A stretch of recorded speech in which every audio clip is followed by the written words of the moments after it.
Kasih karunia dan damai sejahtera Allah Bapa kita dan anaknya Tuhan Yesus Kristus menyertai saudara. Amin. Shalom saudaraku yang terkasih, di dalam nama Tuhan Yesus Kristus senang bisa menyapa saudara di tempat saudara berada hari ini.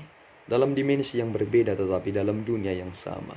Sebagai insan yang diciptakan untuk Tuhan, sebelum kita melakukan rangkaian aktivitas kita pada hari ini, marilah kita mengawalinya dengan mendengarkan firman Tuhan.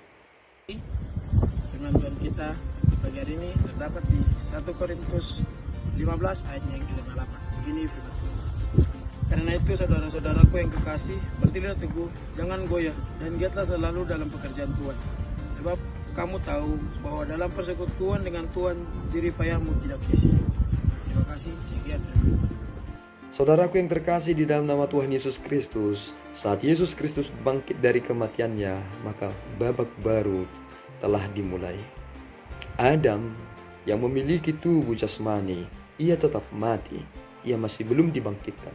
Tetapi Yesus Kristus, ketika ia mempergunakan tubuh jasmaninya, ia mati, kemudian ia bangkit, sehingga dia menjadi roh yang menghidupkan.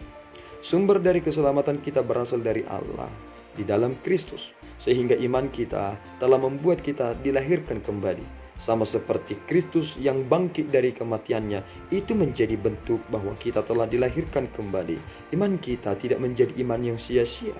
Sama seperti yang dikatakan oleh Paulus, seandainya Yesus Kristus tidak bangkit dari kematiannya, maka sia-sialah kami memberitakan firman kepadamu. Rasul-rasul Kristus mengatakan demikian.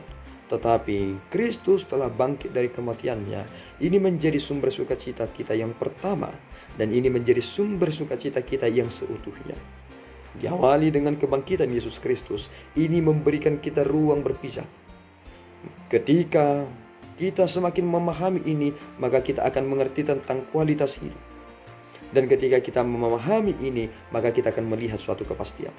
Orang susah sekali melakukan hal yang baik atau bahkan mempertaruhkan nyawanya karena ia bingung apakah ada kepastian aku berjuang atau tidak. Tetapi kini kita mengerti bahwa apa yang kita kerjakan, hal itu tidak akan sia-sia.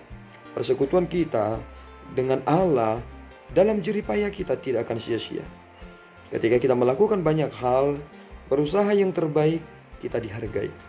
Memang kita telah ditabur dalam kebinasaan, tetapi kita akan dibangkitkan dalam tubuh kemuliaan.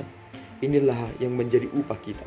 Kita harus sangat bersuka cita karena hal ini, sehingga saudaraku yang terkasih, karena kita memiliki kepastian itu, maka kita harus berdiri teguh. Kita tidak boleh goyah, dan kita harus semakin giat selalu dalam pekerjaan Tuhan. Karena Kristus telah bangkit untuk kita semua, bahwa kita akan dibangkitkan kelak, sama seperti Yesus Kristus yang kita imani sebagai Tuhan dan Juru Selamat kita. Kiranya Tuhan memberkati saudara, menguatkan saudara dalam memahami prinsip ini. Muliakan Tuhan dengan tubuh saudara. Amin, kita berdoa. Ya Tuhan, kami bersyukur atas berkat-Mu. Terima kasih Bapa, atas firman yang boleh kami dengarkan dalam kesempatan yang baik ini. Tolong kami ya Tuhan, supaya kami tetap berpegang teguh, tidak goyah, dan kami senantiasa bersuka cita melakukan pekerjaan kami di dalam Engkau. Persekutuan yang baik bersama-sama dengan Allah. Kiranya Tuhan menerima pujian kami. Dalam Yesus kami telah berdoa dan mengucap syukur.